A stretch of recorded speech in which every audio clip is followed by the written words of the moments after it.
Ako. Ako. Ikaw. Lahat tayo. Sama-sama nating Mayaangat ang bayan. Basta't sama-sama tayo. Sa pag-ingat buhay. Para sa ating hanap buhay. Mas hugas iwas. Magandang tanghali Pilipinas, Lunes na naman at siyempre simulan po natin sa pagkilala sa ating mga kababaihan. Ngayong araw, 8 ng Marso ay ating ginugunita ang International Women's Day. Gaya ng sinabi ng mensahe ni Presidente, itaas ang mga kababaihan sa nararapat nilang lugar sa lipunan sa pagbibigay lakas sa bawat Pilipina, women empowerment, para mabasag ang mga hadlang na matagal nang pumipigil para marating nila ang kanilang full potential. At para mabasag din ang makalumang pag-iisip, ang backward mindset na nagpapatindi ng kultura ng gender oppression at hindi pagkapantay-pantay. Ilan sa mga batas na kanyang pinirmahan na nagsusulong ng karapatan ng kababaihan ay ang Republic Act No. 11210 or Expanded Maternity Leave Act, Republic Act No. 1148 or Kalusugan at Nutrition ng Magnanay Act. At siyempre po, wag nating kalimutan na nang siya pa ay mayor, no, talaga naman pong pinatupad niya ang ating mga patakaran kaugnay po doon sa mga family planning na importante rin para itaguyod ang karapatan ng mga kababaihan at siyempre po yung proteksyon sa mga kababaihan na nagiging biktima ng domestic violence. At sa ilalim ng Administrasyong Duterte, ang Pilipinas ang naging most gender equal nation in Asia. Ayon po yan sa World Economic Forum Global Gender Gap Report 2020. So yung mga nagsasabing hindi raw po talaga tinataguyod ng Presidente ang karapatan ng ating kababaihan, sino ba ang Presidente na nagbigay ng ganyang distinction sa Pilipinas? Number 1 po tayo sa buong Asia, hindi lang po sa Southeast Asia. Number 16 po tayo sa buong mundo in closing the gender gap. Ang Pilipinas lang ang nag-iisang bansa sa Asia na nasa top 20. Ang sumunod na ay ang bansang Laos na nasa number 43. Happy Women's Day po sa ating mga super women. Natanggap kagabi ng Pilipinas ang 38,400 karagdagang doses ng AstraZeneca vaccines na parte pa rin ng unang batch na galing sa COVAX facility. Kung inyong matatandaan, may unang shipment ng 487,200 doses of AstraZeneca na dumating noong Huwebes. Sumatotal ay meron na tayong 525,600 na AstraZeneca vaccines sa bansa. Ngayong may bakuna na, hindi po ibig sabihin ay kampante na, no? Lalo na at mayroong COVID-19 spike gawa ng mga coronavirus variants. No? Nasa mahigit 3,000 mga aktibong kaso ang naitala sa magkasunod na nakalipas na 3 araw. Noong March 7, 3,276. Yung March 6, 3,439. At yung March 5, 3,045. Makikita natin sa confirmed COVID-19 cases by adjusted date of onset as of March 7, ang pagtaas ng NCR, ito yung kulay asul. Makikita nyo po talaga na bumaba at ngayon po talaga ay nagkakaroon ng spike. Hindi pa po natin kumpirmado kung talagang mga new variants ang dahilan dyan, pero siyempre po, alam na natin ang anyo na ating kalaban ng COVID-19. Ang ating sandata ay mask, hugas, iwas, at ngayong nandiyan na pong bakuna, mga frontliners, wag na pong mag-atubili, wag nang mag-antay, magpabakuna na po dahil kayo ang aming mga sundalo laban dito sa corona vaccine na ito. Now, makikita naman po natin ngayon ang ating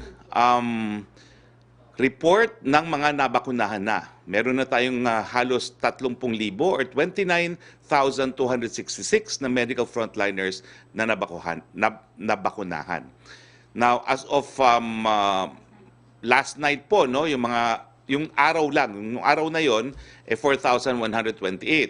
Ang total cumulative vaccinated natin ay 29,266. Ang total vaccines deployed ay 383,960.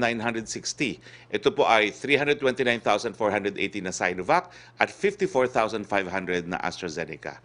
Ang total vaccine sites operating po ngayon ay 186. So, yung first dose deployment po ng Sinovac, tapos na po. Na-deploy na po lahat yung first dose ng Sinovac. Samantala, kumalat ng weekend na puno na raw po ang mga ospital natin. Well, siguro po nagkaroon talaga ng spike o pagtaas ng numero sa ilang mga hospital. Pero tinanggi po ito ng isang sikat na pribadong ospital, bagamat totoo na maraming pasyente na may COVID-19 ang dinadala sa mga pagamutan. Ang tanong, puno na bang mga ospital natin? Okay. Habang hindi pa tayo nababakunahan, talagang nandyan pa po si COVID-19. At talagang si COVID-19 po ay nakakahawa. Kahit ano pang variant yan, nakakahawa. Pero ang ating sagot, mask, hugas, iwas at bakuna. At yung desisyon nung Marso, nung isang taon, no, na tayo ay magsarado sa pamamagitan ng ECQ, ito po ay para mabigyan ng panahon na magkaroon tayo ng kahandaan na gamutin yung mga seryosong magkakasakit. Mabuti na lang, salamat po sa Panginoon, kakaunti lang talaga naman ang mga seryosong magkakasakit. Karamihan po talaga ay mild at asymptomatic. Dapat bang magpanik? Hindi po. Bakit? Dahil nga po tayo po ay nagsarado para i-improve ang ating kakayahan na gamutin ang mga seryosong magkakasakit. Na-improve po natin yung tinatawag na healthcare capacity natin. Puno na buhong mga hospital natin. Hindi pa po. Sa katunayan, tignan nyo po. Meron pa po tayong 60% available na ICU beds. Meron pa po tayong 65% available na isolation beds. Meron pa po tayong 75% available na ward beds at 77% available po ang ating mga ventilators. Ang ibig sabihin po nito, talaga naman po na siguro nga po dahil may mga bagong variant, mas nakakahawa. Pero hindi po nagbabago yung trend na karamihan mild at asymptomatic. Ang importante, yung mga seryosong magkakasakit, meron po tayong kakayahan na alagaan sila, whether be it sa ICU beds, sa isolation beds, or sa ward beds. So, sa ngayon po, kinakailangan talagang paintingin ang mask, hugas, iwas at bakuna. Ang mga lokal na pamahalaan, kinakailangan po talaga ipatupad ang ating mga protocols. Dapat po dalin sa mga isolation facilities ang mga nagpo-positibo. Kinakailangan paintingin po natin ang contact tracing. At kinakailangan po, no, ipatupad talaga natin ang minimum health protocols. Siguro po sa mga level ng barangay, yung mga tanods natin, talaga umikot tayo at siguraduhin natin na wala pong nagkukumpul-kumpulan at lahat po ay sumusunod sa social distancing. Pero sa tingin ko po, kakayanin po nating matalo si COVID-19 maski hindi pa tayo nababakunahan lahat. Sumunod lang po tayo sa alam na nating mga sandata sa COVID-19. Mask, hugas, iwas, at ngayon po ay bakuna. Now, pumunta naman po tayo sa ibang usapin. At ito po ay tungkol dun sa Motor Vehicle Inspection Center o yung mga private motor vehicle inspection center. Bakit ba mahalaga ito? Ayon sa 2018 report ng Metro Manila Accident Reporting and Analysis System, mayroong 394 na namatay na po dahilan sa aksidente sa daan sa Metro Manila, lamang po iyan. Samantalang patuloy ang pagtaas ng mga car accidents mula 63,072 noong 27, dumobla ito noong 2018 at naging 116,906. Isa sa nakikitang dahilan nito ay dahil obsolete po ang ating motor vehicle inspection system. Visual lamang at testing sa buga ng usok ang naisasagawang inspeksyon. Hindi nababantayan yung tinatawag na roadworthiness, kaya kahit yung mga hindi na dapat marehistro ay narerehistro na. Siguro po may mga nakakaalala pa sa inyo nung ako po'y kongresista pa at ako po ay tumindig para sa mga asosasyon ng mga nagmamay-ari ng mga school bus operators na mga panahon ay binaban yung mga lumang mga school bus. Ang sabi namin, hindi dapat ang basihan ay kung gaano katanda ang sasakyan. Kinakailangan ipatupad yung obligasyon ng Estado na magkaroon ng inspeksyon para nga po masiguro na roadworthy ang sasakyan. Dahil hindi po edad ng sasakyan ang nagiging lunas o dahilan ng mga aksidente, kung hindi yung issue kung ang sasakyan ay hindi roadworthy. Now, itong lumang sistema natin ito ay isinasaayos ng DOTR at LTO ngayon. Para sa kaalaman ng marami, sumulat po kay Presidente ang Vehicle Inspection Owners Operators Association of the Philippines kung saan umapila sila sa Pangulo at nagbigay ng suhestyon para sa isang revised PMVIC. Ang kanilang proposal ay una, magkaroon ng passing mark sa emission test na naaayon sa standards na naiset ng DOTR at LTO. Pangalawa, MVS inspection report mula sa isang accredited PMVIC regardless of the result. Ayon sa grupo, itong pangalawang requirement ay pwedeng mai-waive ng LTO sa mga lugar na wala pang accredited or authorized PMVIC. Bilang tugon, hiniling ng palasyo sa DOTR at LTO na magpadala ng rekomendasyon tungkol sa apilang ito. Now, tungkol naman po sa Senado, meron po tayo isang senadora na nag-utos na ipasarang ibang program ng ehekutibo. Well, nakakalimutan po yata ng ating ilang mga mambabatas na meron po tayong tinatawag na separation of powers between the executive, legislative, and judiciary branch. Ang ehekutibo po nagpapatupad ng batas at gumagawa ng hakbang para po maprotektahan ang buhay ng mga mamamayan. Ito po ay tinatawag na exercise of police power. Ang mga mamambabatas gumagawa po ng polisiya. Meron po tayong batas ngayon na nagsasabi na kinakailangan merong sistema para masiguro po ang roadworthiness ng mga sasakyan. At yan naman po ang pinapatupad ng ating DOTR at ng LTO. Now, kung meron po talagang mga issue dyan, siguro po dalhin po natin sa hukuman dahil sang-ayon naman sa separation of powers, talagang hukuman naman po ang magdidesisyon kapag nagkaroon ng ibang interpretasyon ang iba't ibang sangay ng gobyerno. So ang akin lang po, sa palasyo po, respetuhan po tayo ng ating jurisdiction. Kung meron po kayong suhestyon, tatanggapin po yan, pero lilinawin ko po hindi po magbabago o nagbago ang sinabi ni Presidente na sa panahon ng pandemya, hindi po pwedeng maningil ng mas mataas sa 600 pesos ang mga Private Motor Vehicle Inspection Centers. Hanggang 600 lang po yan dahil ganyan naman po ang sinisingil ng mga emission testing centers. At isa pang issue, last na lang po ito. No? Lahat naman tayo may sasakyan. Bakit ba pinapayagan kasi yung no-show na emission testing na magbabayad din ng 1,200? Heto po tayo, nagrereklamo na 1,200 ang bayad sa private motor vehicle inspection na kasama ng lahat ng inspeksyon, hindi lang po emission centers. Pero yung mga existing emission centers, 600 ang singil, kung merong sasakyan na dadalhin at ipapatest, pero nakakakuha rin po sila ng certificate na dapat marehistro kung magbabayad ng doble na 1,200 na hindi naman talaga pinatest ang sasakyan. Siguro po yan yung dapat maitigil dahil yan po ay korupsyon. Kaya nga po natin rin-require ang emission para masigurado na mapoprotektahan ang ating kalikasan laban po sa mga mauusok na sasakyan. Okay, dito po nagtatapos ang ating presentasyon. Makakasama po natin ngayon dating Secretary of Health, Dr. Manuel Dairit, at UP-PGH Director Gerardo Gap Legaspi.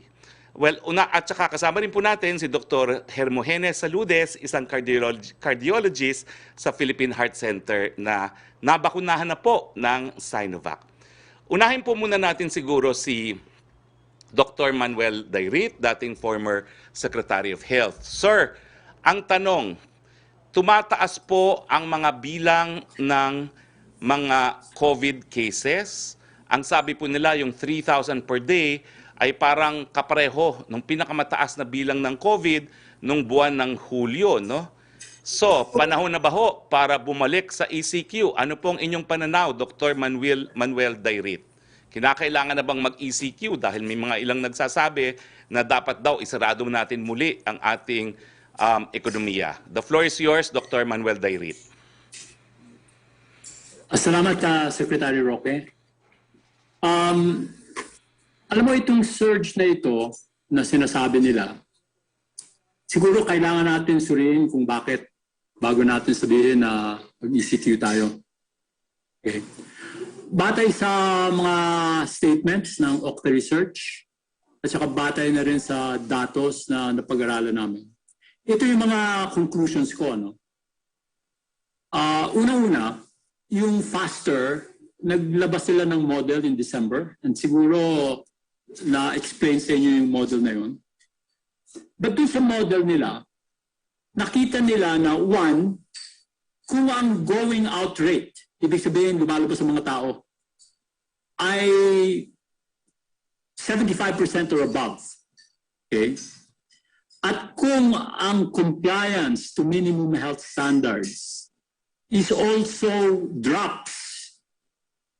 drop ng compliance by 75% to 95%, ang kanilang projection actually are the levels that we're seeing now. So, ang tingin ko, the surge is actually due to a drop in compliance, which we can fix, and also an increase in the mobility. Diyan natin kailangan i-balance kasi we want to open up the economy. Okay? And therefore, if you're going to do an ECQ, we have to see ano yung impact niyan because ang policy natin ngayon is to open up the economy. So, policy-wise, we have to make sure that anybody who goes out, strictly speaking, minimum health standards complied with. Kasi yan ang immediate response natin eh. That will have an immediate impact because it will stop transmission. As far as an immediate ECQ, I don't want to say we should do it. Okay? Kasi drastic yan. And we know it is an economic impact. Eh. So we shouldn't just say close everything again. Number two, compared to last year, meron tayong vaccine ngayon. Therefore, minimum health standards plus accelerated vaccination, I think is the way to go. If we're able to immunize our health workers very quickly, and the figures are saying 30,000 have been immunized, but if you look at the denominator, DOH gives a figure of 1.7 million health workers nationwide. So we've only immunized about a little bit than 2% of our population. So kailangan natin paspasan yan. But there's good news. We already have 1 million vaccines that are arriving in the country and another 1 million, as I understand it, from Sinovac, arriving on March 21st. So for me, what we need to do is make sure that we enforce ang minimum health standards, get our population to make sure they're doing it kasi I think impressionistically, sinasabi nila, nagiging lax ang mga tao. They're not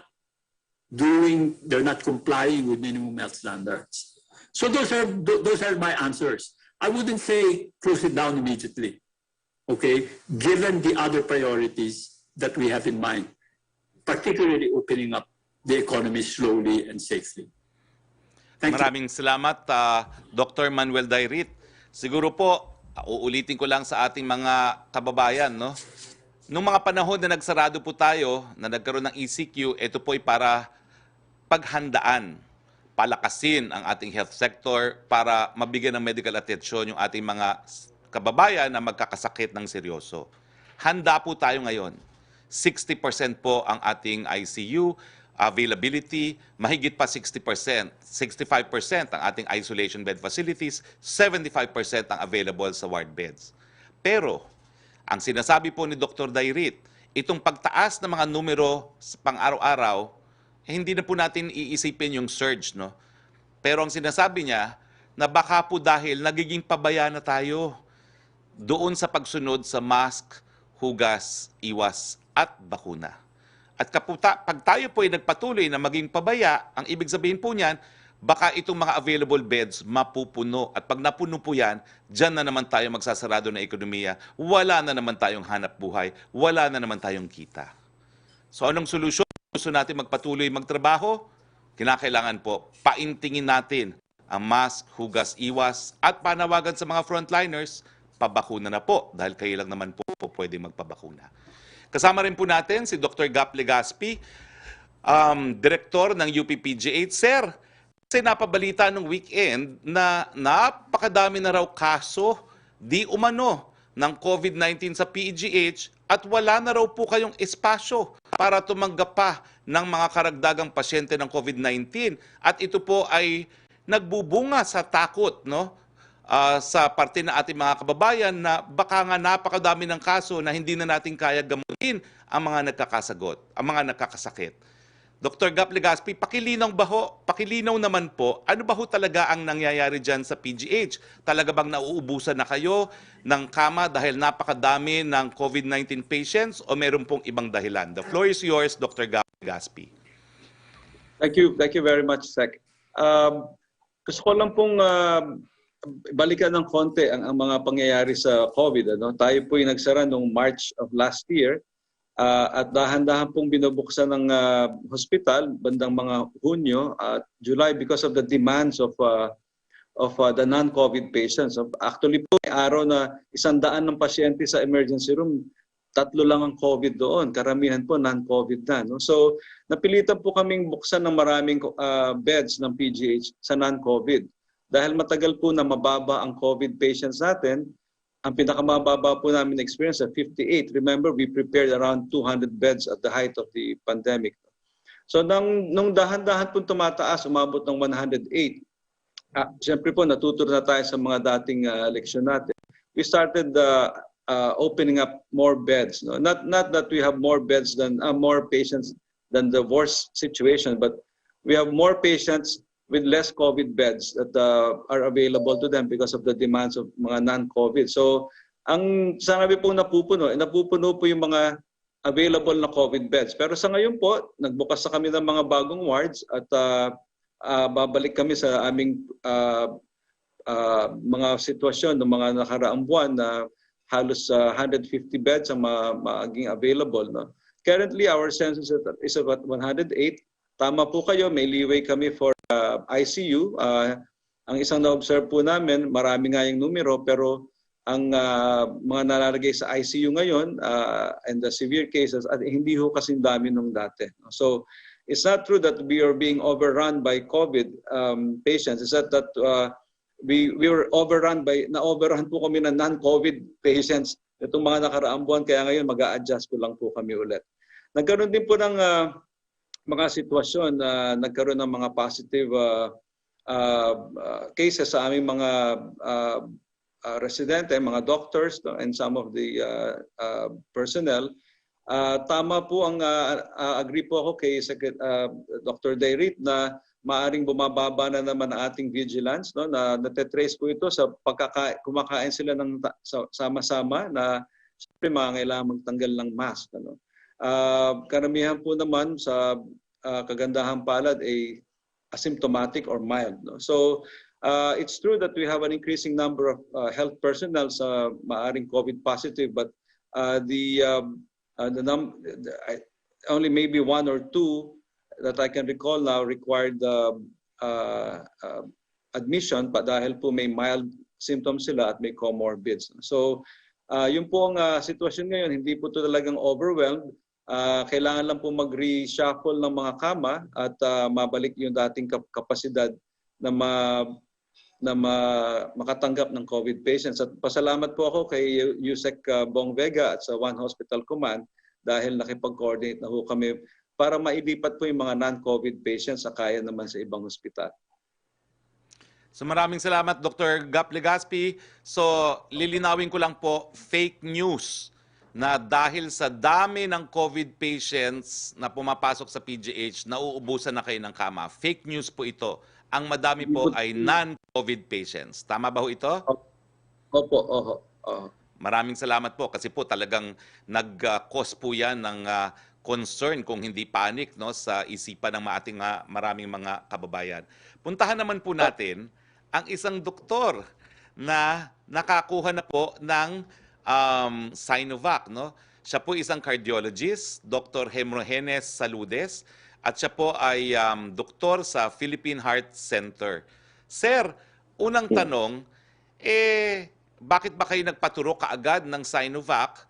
At ano po ang inyong suhestyon dun sa mga ibang mga doktor na nag-aantay pa ng mga ibang brands ng bakuna at ayaw pang magpabakuna? The floor is yours, Dr. Saludes. Hello? Yes, opo. The floor is yours po. Good afternoon po, spokesperson. Ako po si Dr. Saludes. Unang-una sa tanong ninyo na kung bakit ako nagpabakuna, isang taon na po ako nang gagamot, tuloy-tuloy ako nang gagamot, gumagawa ng operasyon sa puso na natatakot ako. So, after ng isang taon na tuloy-tuloy tayo nang gagamot na may takot, nandito na yung vaccine. Hindi ko rin po masisigurado kung may mabibigay sa akin, maski anong brand pa yan, Sinovac, Astra, Pfizer. I don't feel that I am in a privileged position para mamili pa. The protection needs to be here and now. Kailangan nating maprotektahan yung mga sarili natin, yung mga pasyente natin, at lalo-lalo na yung mga inuwian nating pamilya.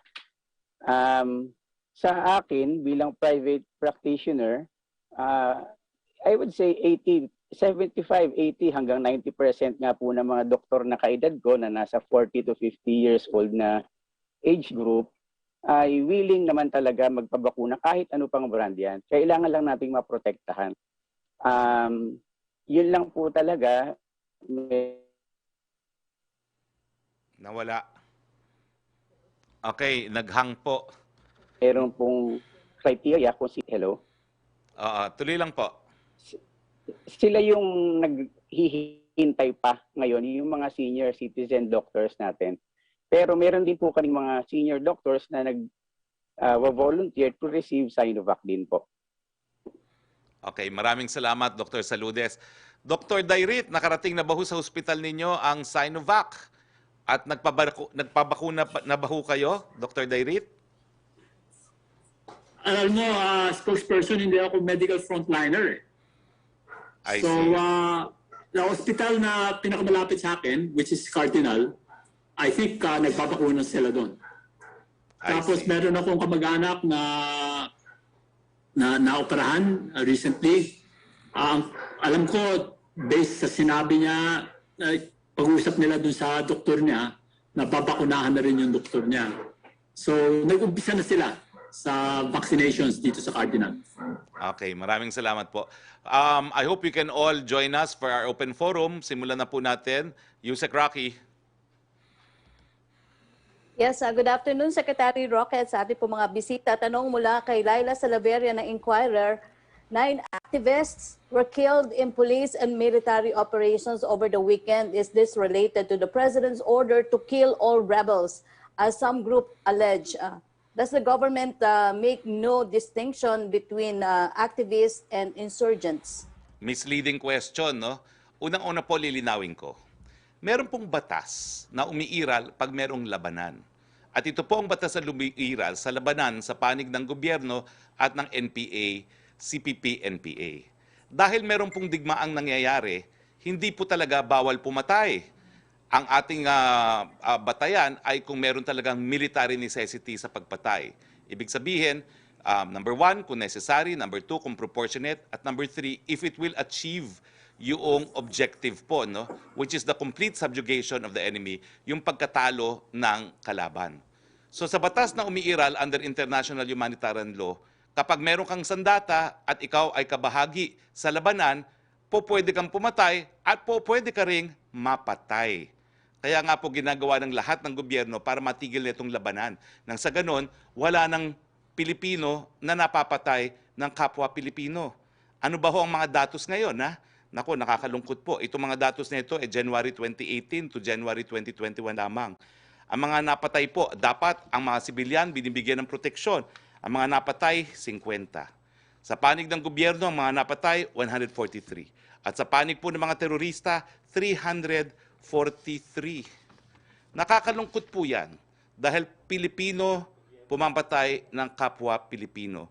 Pero kapag meron po talagang digmaan, sang-ayon sa international humanitarian law, pwede talagang magkaroon ng labanan at meron talagang mamamatay, lalong-lalo na doon sa mga kasapi po sa labanan. So under IHL po, tama yung order ng presidente. Kill, kill, kill. Kasi nga po, kapag merong labanan, kapag ang kalaban mo may baril na pwede kang patayin, alangan namang ikaw ang mag-antay na ikaw ang mabaril at mapatay.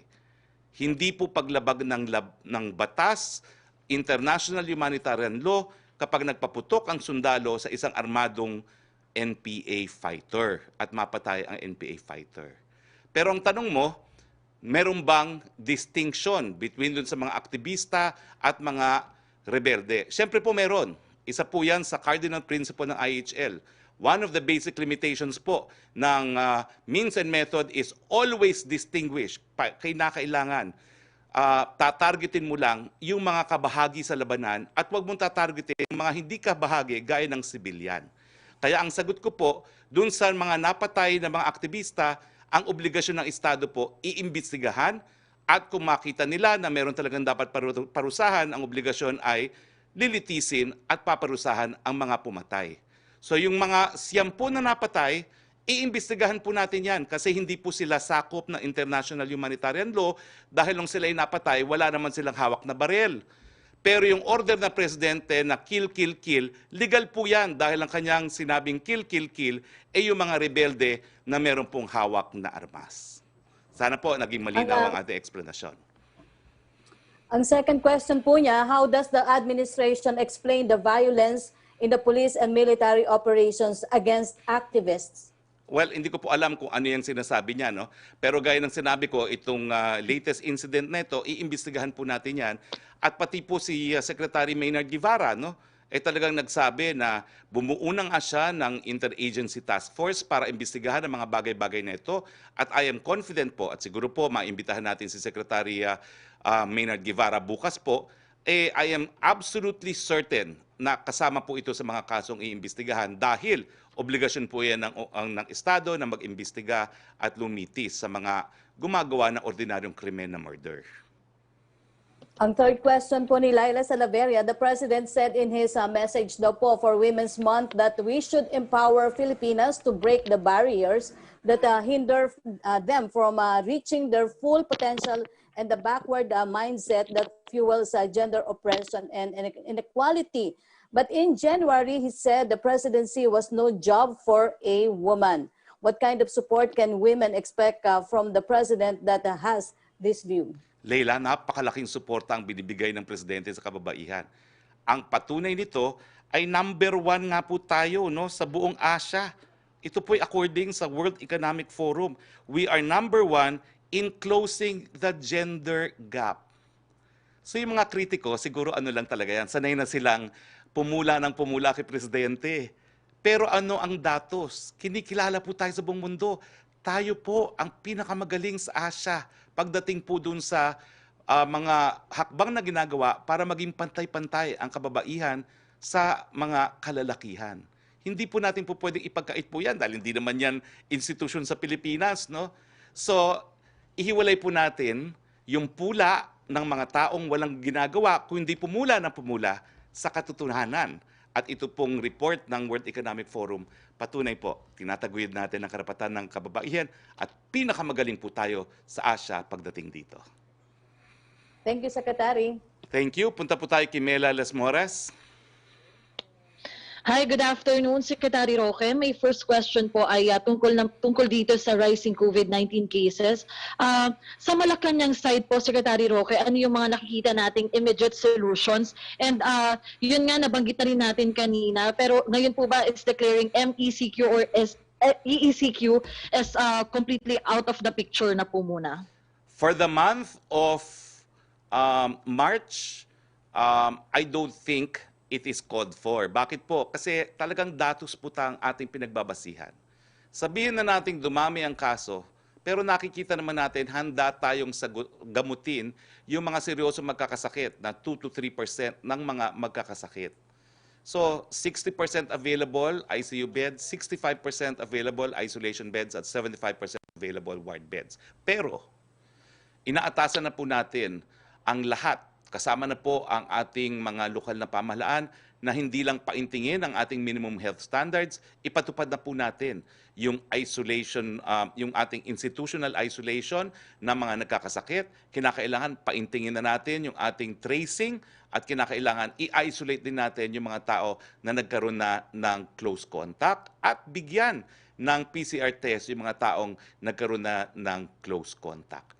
At ito sa ganitong mga pamamaraan, kahit ano pang variant yan, mababantayan naman po natin ang pagkalat ng sakit. At nananawagan din po kami sa mga lokal na pamahalaan, may kapangyarihan po kayo na magdeklara ng mga localized lockdown. Hindi ko naman po sinasabi na buong barangay i-lockdown nyo kung wala namang kaso sa buong barangay. Yung kalye, yung bahay, yung compound na merong mga maraming sakit, i-lockdown nyo na po yan. Dahil yan po talagang ating strategiya ngayon, dahil sa totoo lang po, hindi na po natin kaya na mag-lockdown ng ating ekonomiya. Napakadami na pong nagugutom. So, ang ating panawagan, pangalagaan po natin ang ating mga sarili para tayo po ay makapaghanap buhay. Ingat buhay para sa hanap buhay. Opo, and Secretary Roque, may second question po. Nabanggit niyo na rin kanina, mag-iisang taon na matapos may deklara yung community quarantine sa Pilipinas. Looking back, how would we assess our actions po? Satisfied po ba tayo sa mga ginawa rin natin sa nakalipas na isang taon? And ano po yung mga learnings natin na pwedeng magamit, especially now na nagkakaroon nga ng pagtaas sa kaso ng COVID-19 ulit? We were excellent. Na-control po natin ang pagkalat ng sakit, lalong-lalo na kung ikukumpira tayo sa mas mayayaman at mga bansa na mas mararami at mas moderno mga hospital. Hindi po tayo nasa top 5, hindi po tayo nasa top 10, hindi po tayo nasa top 15, hindi tayo nasa top 20, hindi tayo nasa top 25. Ngayon po, tumaas tayo ng isa. Dati 31 o 32 tayo, ngayon number 30. So we did a very good job given na as author of the universal healthcare, talagang kulang na kulang po talaga ating health facilities at kulang yung pondo na binubuhos natin para sa health sector. At syempre, nandiyan pa rin po ang katotohanan na in terms of active cases, dati po 41, ngayon tumaas nga tayo, unfortunately, number 36, pero ang cases per 1 million population, 135 pa rin po tayo. Ang case fatality rate natin po ay nasa number 65 pa rin tayo ng daigdig. Lesson learned, may mga area na talagang dapat paintingin pa natin at ginagawa naman po natin, lalong-lalo na yung sa tracing. Pero ang pinakamaganda po nating nagawa, napadami po natin ang ating mga TTMFs, yung mga isolation facilities, na kung saan natin ilalagay yung mga taong na-trace na natin, na nagkaroon ng close contact o yung mga positibo. At saka, lalong-lalo na po dyan sa ating mga hospital, no? Alam na po natin kung paano gagapuntin ang mga nagkakasakit. Dr. Gap Legaspi, can you share with us po, meron kayong ginagawa sa mga pasyente ng COVID-19 na parang naging epektibo, no? Na para hindi nagamitan ng ventilators yung ating mga nagkakasakit. Ano po yung ginagawa ninyo po? Hindi naman po unique yun sa PGH, pero na early on na aming napatunayan na yung maagang paglalagay ng pasyente sa respirator or intubation, which oftentimes leads to mortality, maaaring maiwasan pagka-agresibo ang paggamit ng tinatawag na high-flow nasal cannula. No? Yun po ay hindi isang non-invasive way na ma-deliver ang oxygen sa katawan at na mas mataas na porsyento na hindi kaya ng mga dating pamamaraan. But with the introduction of the high-flow nasal cannula, na nakaka-deliver po ng oxygen na hindi kailangan lagyan ng tubo o lagay sa respirator ng pasyente. And we believe, our experts believe that this has saved a lot of people from critical conditions. Pagdating naman po sa mga gamot na binibigay natin sa mga pasyente, ano yung mga gamot na binibigay natin ngayon na alam natin nakakatulong na hindi natin alam nung buwan ng Marso kung saan karamihan ng mga kababayan natin ay namatay dahil nga po sa COVID-19? Siguro po ang pinaka-consistent na findings ngayon po ay sa dexamethasone o sa steroids, no? Na pinaka-nakakatulong.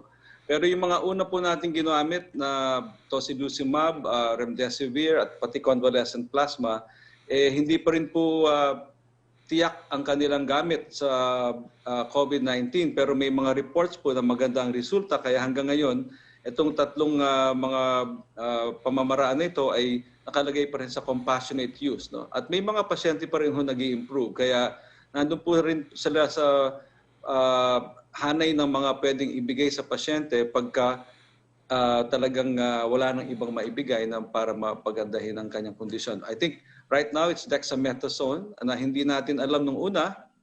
At ito po yung mga anti-clotting medication, yung para lumabnaw ng konti yung dugo, no? Kasi marami pong nadidisgrasya sa aming mga pasyente, sa ating mga pasyente na nagkakaroon ng malaking clotting problem, namumuo ang dugo at bumabara ang mga arteries sa papunta sa baga o pati sa utak at nagkakaroon ng mga embolisms na tinatawag po. So yung dexamethasone at yun hong anti-clotting medications ang mas regular po nabibigay ngayon na hindi nabibigay nung unang nag-umpisa tayo.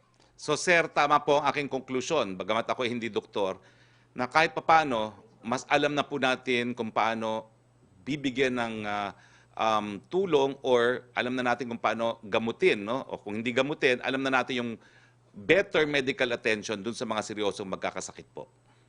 Tama po. At isa pa pong malaking bagay, mas maaga na ho nagpapatingin ang mga pasyente dahil dati, naghihintay sila ng last minute, na hirap na silang huminga bago pumunta sa ospital. Because there is increased awareness that pag maagang nagamot, maaring naiiwasan yung pagkamalubha. Kaya maari pong dumami ang pasyente sa ospital dahil maaga sila nagkukonsulta. That could be one reason why hospitals are filling up because pagka may simptomas ng COVID, kahit mild, nagpapa-admit na po mga pasyente, panigurado lang. Opo, panigurado lang po. Maraming salamat, Dr. Gap Legaspi. Yes, next question please. Okay, last question na lang po, Secretary Roque. May public address po ba si Pangulong Duterte mamaya? At dahil nga sa tumataas na cases, are we eyeing to limit his public events? Well, meron po tayong event mamaya. Pangalawa, hindi ko pa po alam kung malilimit ang kanyang public events. Kung napapansin nyo, talagang umiikot ang ating presidente sa ngayon. Pero I will leave that judgment to the PSG. Okay, thank you so much, Secretary Roque. Thank you, Mela. Punta naman tayo uli kay Yusek Rocky. Yes, thank you, Secretary Roque. From Heidi Sampang of DZAS FEBC, dahil sa alarming surge ng COVID-19 cases nitong mga nagdaang araw sa NCR, may rekomendasyon daw po ang Okta Research at dating kongresista na unahin muna bakunahan ang entire Metro Manila, including the non-medical frontliners, considering na nandito daw talaga yung pandemic. Mas strategic at urgent daw na sugpuin ang pinakaulo ng problema like NCR and Cebu at saka na lang isunod ang pagbabakuna sa mga lugar na hindi kataasan ng COVID-19. Kapag mas marami ng bakunang available para mas targeted ang vaccine deployment strategy ng gobyerno. Alam niyo po yung suggestion na yan, kabahagi na yan ng ating vaccination plan. Hindi lang naman po tayo nagbibigay ng importansya doon sa tinatawag nating sectoral, yung mga medical frontliners. Meron din po tayong geographical. Talagang uunahin po natin yung mga lugar kung saan alam natin na yan po mga epicenter ng COVID-19, kasama na pang ang Metro Manila, ang Cebu at ang Davao. Pero sa ngayon po, we have 1,100 dosage. Hindi po sapat ang ating bakuna even if we wanted to vaccinate the whole of Metro Manila. So, uunahin po muna natin lahat ng medical frontliners. Pagkatapos po, pupunta tayo sa senior citizen. Siguro dyan po papasok yung geographical. Kasi nga po, hindi pa siguro magiging sapat para sa lahat ng senior citizen. Uunahin natin yung senior citizen na nasa Metro Manila, Cebu at Davao. At ganoon din po dun sa mga subsequent na mga populasyon. No? Kung hindi po sapat ang ating Avigan para sa mga economic frontliners, baka mauna po yung economic frontliners sa Metro Manila, sa Cebu at sa Davao. So, kabahagi na po yan ng ating vaccination plan, bagamat nagpapasalamat po kami dun sa mga nagbibigay ng suggestion. Pero implemented na po yan. Opo, question naman mula kay Chris Jose ng Remate Online. Ayon daw po sa bagong pag-aaral, may relasyon ng antas ng obesity ng isang bansa at sa mga nasasawi sa COVID-19. Lately, natuklasan po na 2.2 deaths sa kabuang 2.5 million na nasawi sa COVID ay mula po sa mga bansang may mataas na antas ng obesity. Ikukonsidera ba na Pilipinas ang mga obese na makasama sa priority list na mabakunahan versus COVID-19? Kung tatanungin niyo ako dahil ako'y obese, oo. Pero hindi po ako nagbibigay ng sagot dyan. Pero pinaglaban ko po talaga nung kami nagpulong sa IATF na magkakaroon ng prioridad ang merong mga comorbidities. At ngayon po, inadapt po yan. So matapos po ng medical frontliners, indigent senior, all other seniors, papasok po yung mga may comorbidities bago po ang kasundaluhan at saka economic frontliners. Ngayon, hindi naman po sapat pa ang ating bakuna, so hayaan po nating ang NITAG na maglista kung ano yung mga sakit para mag-qualify as comorbidities nang sa gayon malaman natin kung sino yung magkakaroon ng prioridad. I'm sure they will also consider obesity, no? But technically speaking, ang obesity po ay hindi isang sakit, no?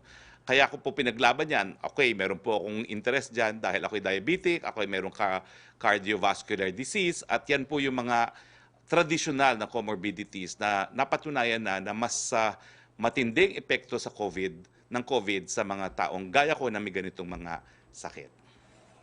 Opo. Question mula kay Lanesa Panti ng GMA News Online.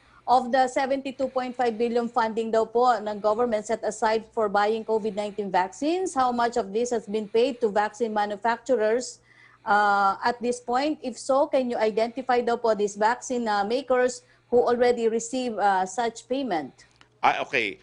Hindi ko pa po nakakausap si Secretary Galvez tungkol dito. Inaniyayahan ko po sana siya ngayon para maging panauhin, pero abala po siya para sa report niya kay Presidente mamayang gabi, at bukas po kasi aalis din siya for India para naman ma-negotiate yung 40 million na bibili natin sa Serum Institute of India, no? So hayaan niyo po mamayang gabi pag kami nakita, tatanungin ko po itong tanong nito dahil dapat nga meron tayong kasagutan diyan. Thank you, Secretary. Okay, punta naman tayo kay Tricia Tirada, please.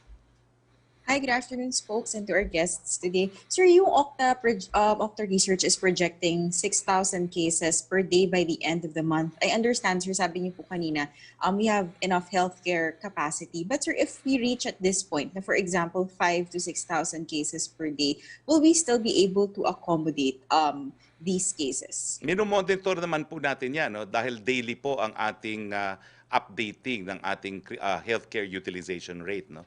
At pangalawa, kampante po ako dahil sa mga apila na ginagawa natin sa ating mga kababayan na mas paintingin ang mask, hugas, iwas at bakuna, tingin ko po hindi naman aabot sa ganung kalala, no? So ngayon po nakikiusap kami, sinabi na po ni Dr. Dairit, kinakailangan talaga tayo po ay mag-implement ng minimum health policy. Otherwise po, baka nga magsarado tayo ng ekonomiya muli, lalo tayong mahihirapan sa ating pang-araw-araw na buhay.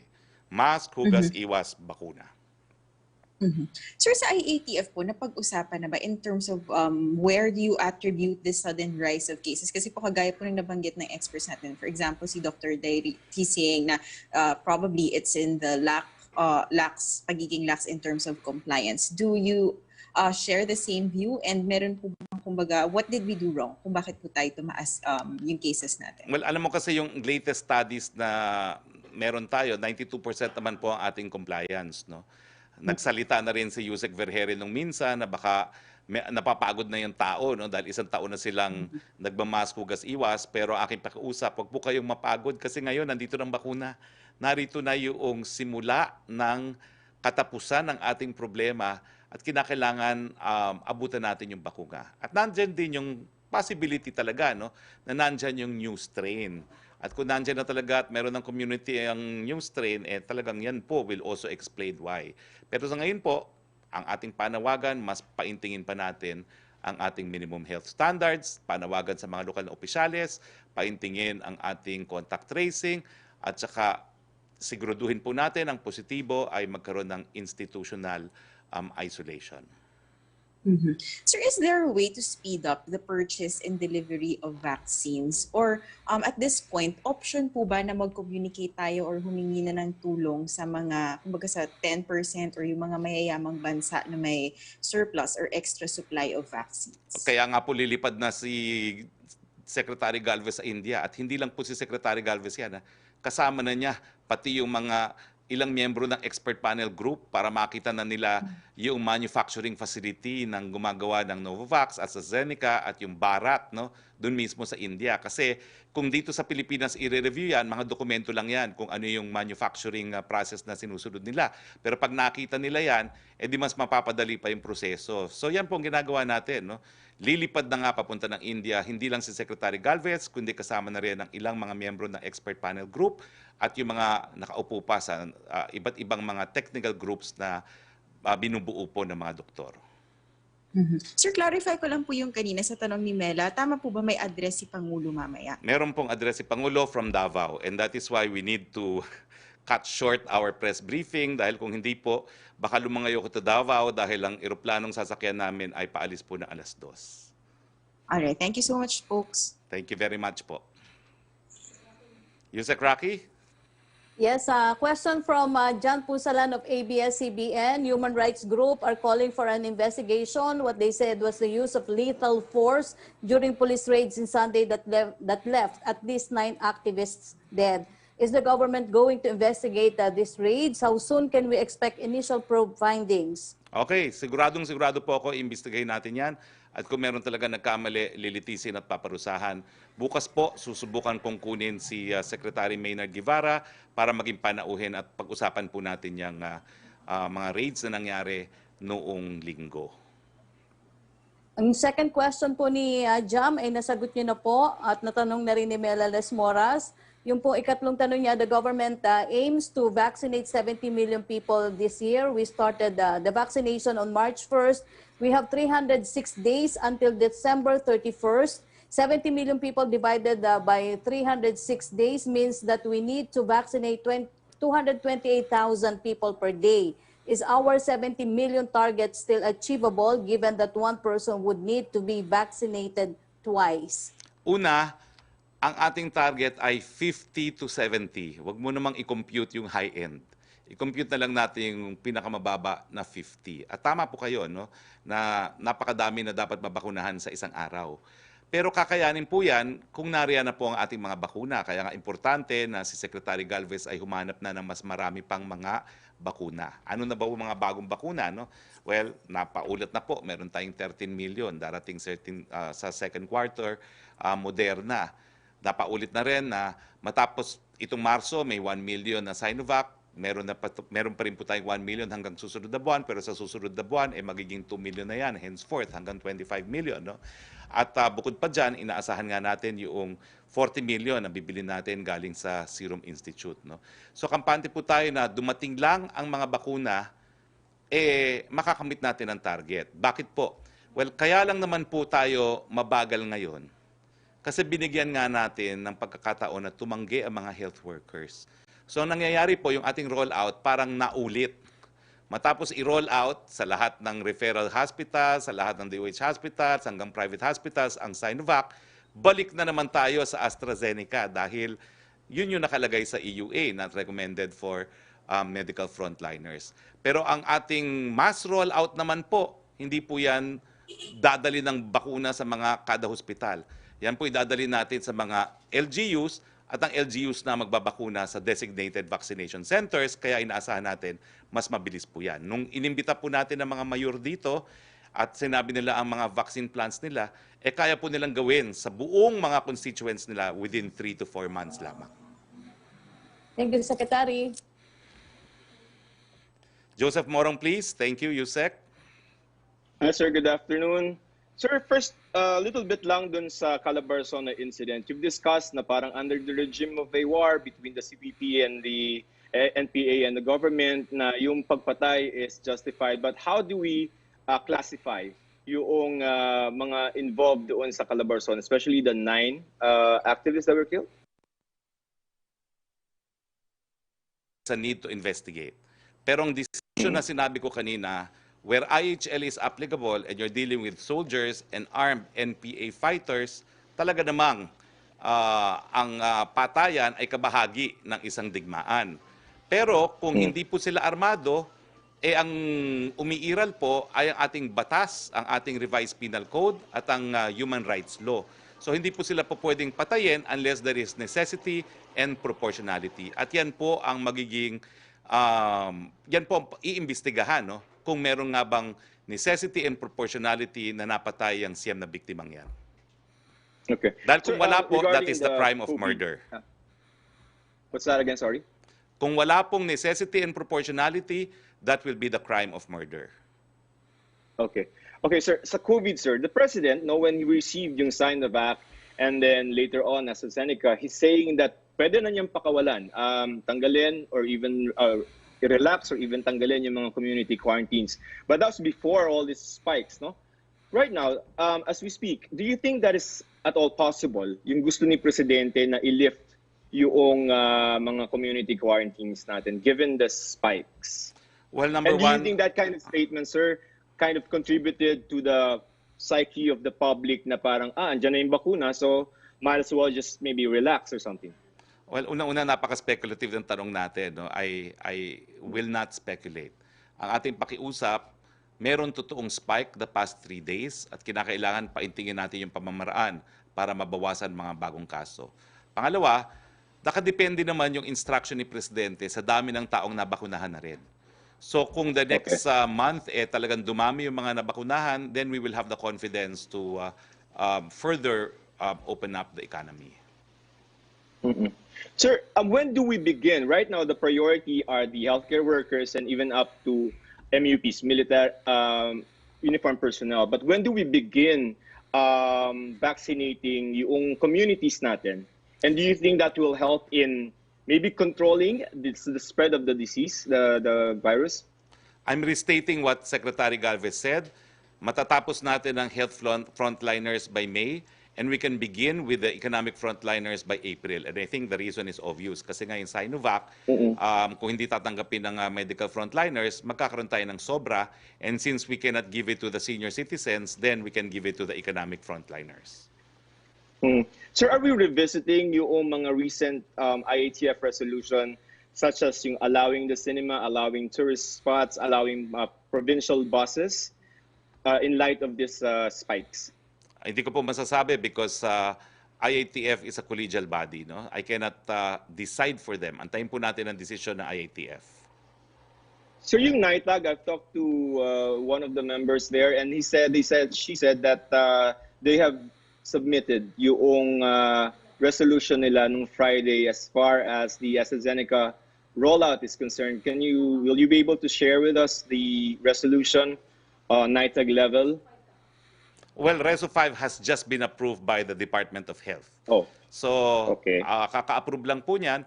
Ang pagkakaiba lang po niyan, AstraZeneca can be given to senior medical frontliners. Pero pareho pa rin po ang rollout.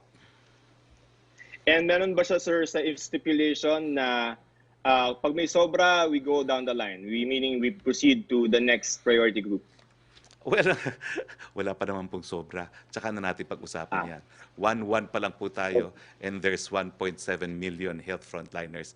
Joseph, antayin muna natin dumating mas marami pang bakuna before we talk about sobra. All right, sir. Thank you for your time, sir, and have a safe trip. Thank you very much po. Balik po tayo kay Yusek Roque.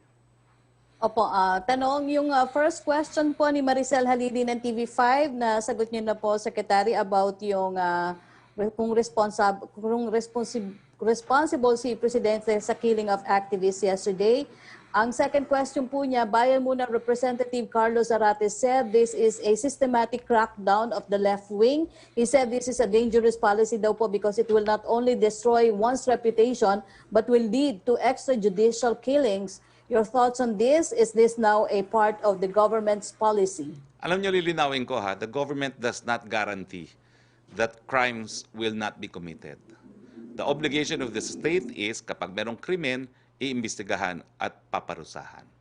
Okay? Now, nalilito kasi si Congressman Zarate kasi hindi natin sigurado kung sino talaga ang pinaninindigan niya. Pero ang sabi ni Presidente, hindi lang po siya aktivista. Kabahagi siya ng mga rebelde na merong mga armas. Ang panawagan natin, kung kayo talaga ay nagmamahal sa kapwa Pilipinos, ibaba nyo na pong armas. At lahat naman po ay ginagawa natin para maibsan ang paghihirap ng ating mga kababayan na dahilan kung bakit sila nagre-rebelde. Doon po sa Cagayan de Oro, in-order ng Presidente ang ating Department of Agrarian Reform na mag-distribute ng 400,000 hectares doon sa mga magsasaka na walang lupa dahil alam natin yung kawalan ng lupa at kawalan ng hanap buhay ang dahilan kung bakit nagre-rebelde. At yung buong LCAC po, yung pondong binibigay natin na 20 million per barangay, yan po'y para magkaroon ng hanap buhay ang lahat at maiwasan na ang pagre-rebelde. Ang hamon ko doon sa mga merong pang mga armas at sumusuporta doon sa mga may armas, nasan po pagmamahal sa bayan na hinahayaan natin ang Pilipino pumapatay ng kapwa Pilipino. Magaling naman po kayo mangampanya sa eleksyon, napakadami niya ng party list, ba't hindi na lang tayo purely parliamentarian struggle?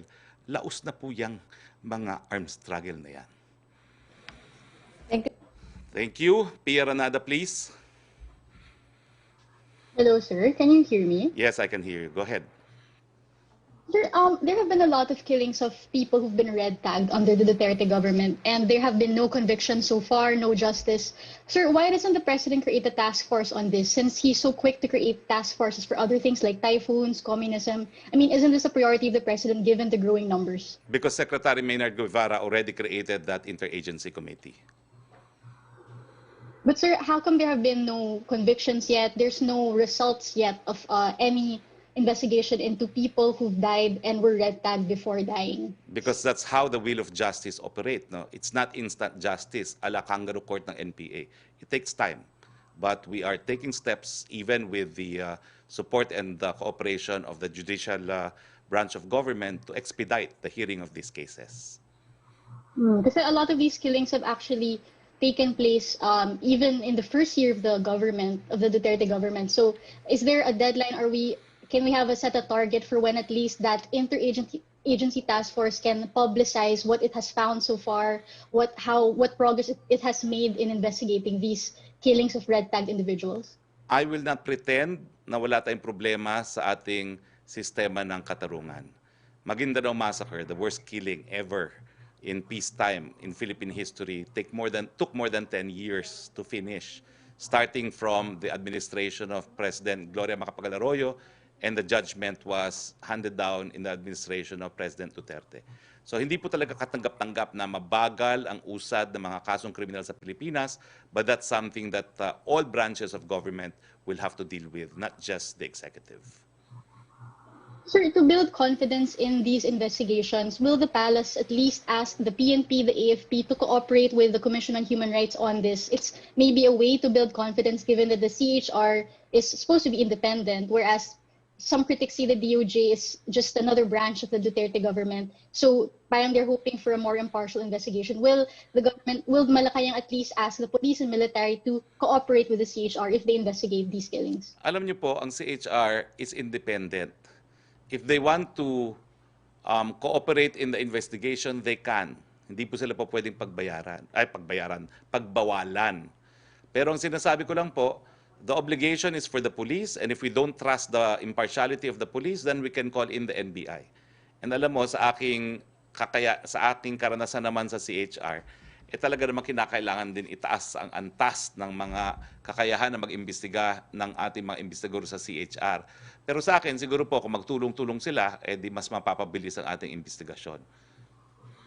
Sir, kasi the police and military, they haven't been giving all the documents. For example, sa drug war documents, hindi nila binibigyan yung CHR. So sinasabi ng CHR, how can we carry on our probes if they won't even give us information? So at least for this case of the red-tagged activists who died, will the PNP and AFP now cooperate? Will Malacanang compel them to cooperate, give the documents? No need, because the police, the NBI know how to conduct the investigation. Antayin na lang nilang resulta and they can validate on the basis of their own investigation. Dahil meron pong constitutional mandate din ang CHR, they can conduct their own investigation. Okay? Maraming salamat, Pia. We go back to you, Sec. Roque, please. Secretary, question mula kay Hana Sancho of SMNI. Ano daw po ang reaksyon ng palasyo sa pahayag ni Senator Panfilo Lacson na failure drug war ng Duterte administration? Well, ang position po natin dyan, mahigit kalahati na po ng ating mga barangays ay drug-free. So sa akin po, hindi po yan failure. Yan ay malaking tagumpay. Of course, ang ninanais natin, 100% drug-free, pero meron pa naman tayong 1 taon at 11 buwan para makamit yung ganyang objective. Okay. Question from Sam Medellilla ng Business Mirror. Earlier, na-announce na po ni Secretary Galvez na meron na daw pong supply agreement ang government with Moderna. Magkano po ang gagastusin ng government for the purchase of 13 million doses of Moderna vaccines at kailan po ito expected ma-deliver? Aalamin ko po yan mamayang gabi. Expected po yan ng second or third quarter of the year. Pero kaka-announce nga lang po yan ng supply agreement involving 13 million doses of Moderna. Opo. Second question po niya, na-submit na po kaya sa Office of the President na yung pong proposal of the Committee on Tariff and Related Matters for the reduction of pork tariff? If yes, nakita na po kaya ito ni President Duterte at may aksyon na po kaya siya sa nasabing proposal? Hindi pa po. Wala pa pong nasasubmit sa Malacanang. Pero pag nasubmit po yan sa Malacanang, pipirmahan at ibabato natin muli sa Kongreso for their concurrence. So kinakailangan in session po ang Kongreso so that the Congress can give its concurrence. Thank you, Secretary. Okay, punta po tayo kay Melo Acuña. I'm running out of time. Baka ako iwan ni Secretary Lorenzana sa kanyang eroplano. So how many more questions do we have? Good afternoon, Secretary. Yes, go ahead, Melo. Happy to... Okay, pasensya na. For Dr. Dairit lang sana, if he's still aboard. Secretary Dairit, good afternoon. Yes, Melo. Good afternoon. Nice seeing you, sir. There are reports expressing concern of a possible increase in COVID-19 cases. As a former health secretary, would you say that the preventive measures in the community level is not that effective? You know, that's a general statement. It depends on the community. Okay, it depends on the LGUs. I think there are some communities that have their act together, and then there are quite a number of communities that don't. So really, it's the people that are working in the communities and DOH that are supervising them that actually have to give a detailed accounting of that so that we have a comprehensive assessment of how well these communities are doing. Otherwise, the statement might be misleading. So I don't want to make a general statement on that at the moment. Yeah, thank you, Dr. David. For Secretary Roque, just two minor points. How many medical frontliners are there with the LGUs? Because the health service has been devolved to the LGUs. Will the national government be able to address the requirements to strictly adhere to the priorities set by the IATF, Secretary Harry? Kasama na po sila dun sa figure na 1.7 million medical frontliners. Kasama nga po dyan yung mga barangay health workers. No? Hindi lang yung mga hospital-based na frontliners. So we can address this number po with more vaccines coming in. Okay. One last point for you before you enjoy your trip to Davao. How do you gauge the performance of the task forces created for specific incidents like the most recent killing? Don't you think creating task forces is an admission that the existing setup doesn't work? Well, hindi naman po admission. Kung hindi, it's a guarantee that we are in further compliance with our state obligation to investigate and prosecute violations of the right to life. Anyway, sa assessment, I'm not in a position to assess po, pero bukas po, as I said, we will try to invite Secretary Maynard Guevara. Yeah, I was told an ILO international team will visit the Philippines. So are we prepared for that? Well, they're welcome to visit if they could. No, I don't know about this ILO visit, no? But ILO, I am aware, can also be utilized as a human rights mechanism. So I don't know anything about this visit, so I really cannot comment. No? Yeah, thank you very much, Secretary. Have a nice trip. Nice day. Thank you. Thank you. Yusek Roque, last questions na dahil baka hindi na ako umabot sa aking flight. Go ahead. Opo, Secretary, dalawang tanong na lang po ito.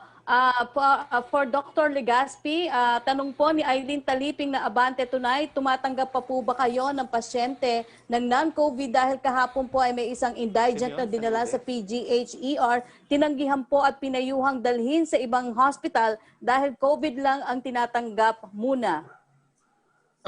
Tumatanggap pa po kami ng ibang pasyente na non-COVID, pero kung naglabas po kami ng public advisory na ang emergency room sa ngayon po habang naghahanap ng mga kama para sa COVID, ang tatanggapin po namin yung mga limb and life-threatening conditions, yung mga na-aksidente, trauma, at yung mga anak na hindi na mapigil, no? Those imminent deliveries. So yun po ang aming pinakikiusap sa publiko na kung maaari, yung mga kaya naman sa ibang hospital na hindi na nasa kategorya na sabi ko, dalhin muna sa mga ibang lokal na hospital. Just for now, na kami naghahanda para na magbukas ng mga iba pang beds for COVID patients. Opo. Thank you, Dr. Legaspi. For Secretary Roque, tanong po ni Jenaline Cabiling ng Manila Bulletin, how can you say the government was excellent in addressing the COVID outbreak when the pandemic left over 12,000 people dead, drove the country into recession, and caused unemployment and hunger among Filipinos? Will the government revise or fine-tune its strategy to prevent more loss of life and livelihood, spur economic growth? Alam mo, Jeneline, we were excellent in managing it. Unfortunately, habang walang bakuna, talagang maraming mahahawa at meron pa ring mamamatay. But we have limited deaths to around 12,000. Ikumpara mo naman yan sa Estados Unidos. No? Hindi lang ako nag-run down ngayon kasi parang feeling ko hindi na kinakailangan. Pero you're talking of hundreds of thousands of deaths in countries which are richer and yung iba, no? Even yung last figure natin, can we show? Hundreds of thousands of deaths in countries that are more economically wealthy and with more developed health sectors. Tignan natin ngayon ang figures doon sa fatalities nga sa United States, sa United Kingdom. Ito hindi to updated kasi hindi ko na nga pinasama for today's briefing. No? Pero yung last briefing natin, ano bang figure dyan? No? So, ano bang figure dyan? So we have been, I think, I will maintain that it has been excellent management. We regret that people died, but this is a pandemic and we all know now how to prevent these deaths because we know who are particularly vulnerable, no, to COVID-19, the seniors. Kaya nga, ginawa natin silang mga homeliners kasama na yung mga with comorbidities. No? Pero ang hinahanap ko lang, Jovan, yung mga figures ng top 5. Huwag ka magpanik. Okay? Yung last figures natin last Thursday, dahil si Jeneline Cabiling is making an issue about we were not excellent in handling the crisis. Can you imagine, America is #1 in terms of cases and in terms of death? Wala naman sa katingtingan nila ang ating level of spending for health at saka yung ating technology sa ating mga hospital, wala rin sa katingtingan nila, no? But we manage very well. That is what I meant, no? Wag na naman natin baliktarin yan, no? But it was, I think, still excellent way of managing. We declared ECQ just in time, na dahilan na hindi tayo napagaya ngayon sa rest of the world, na ngayon lang sila nagla-lockdown. And of course, napalaki natin yung kapasidad na magbigay ng medical attention dun sa magkakasakit. Reason why we have 60% ICU availability. O tingnan mo to, is this today?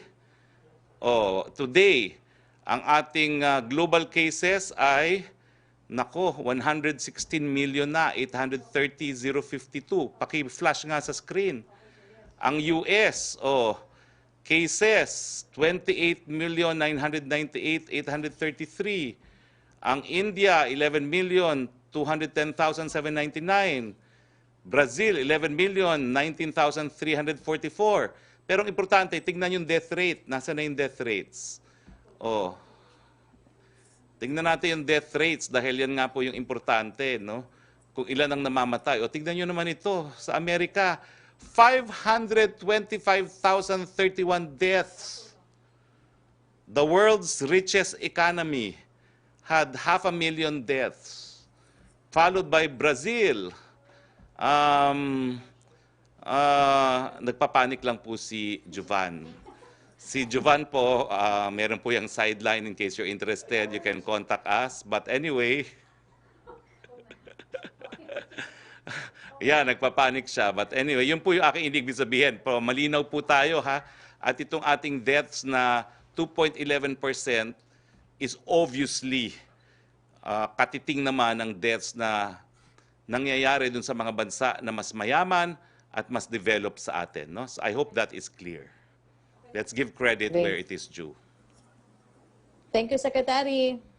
Okay, maraming salamat. Thank you very much. And Dr. Salude, siguro your last word of advice to medical professionals na ayaw pa magpa-Sinovac?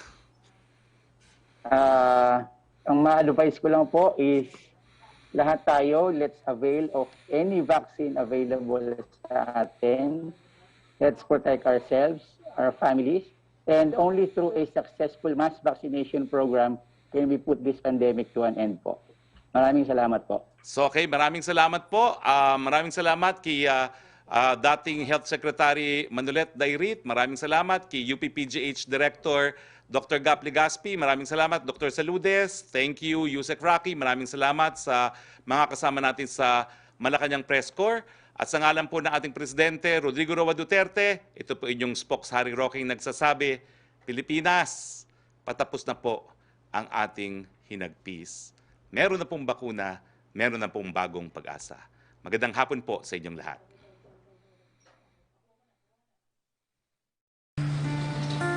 Matinding kalaban ng COVID. Ayokong makahawa. At mahawa.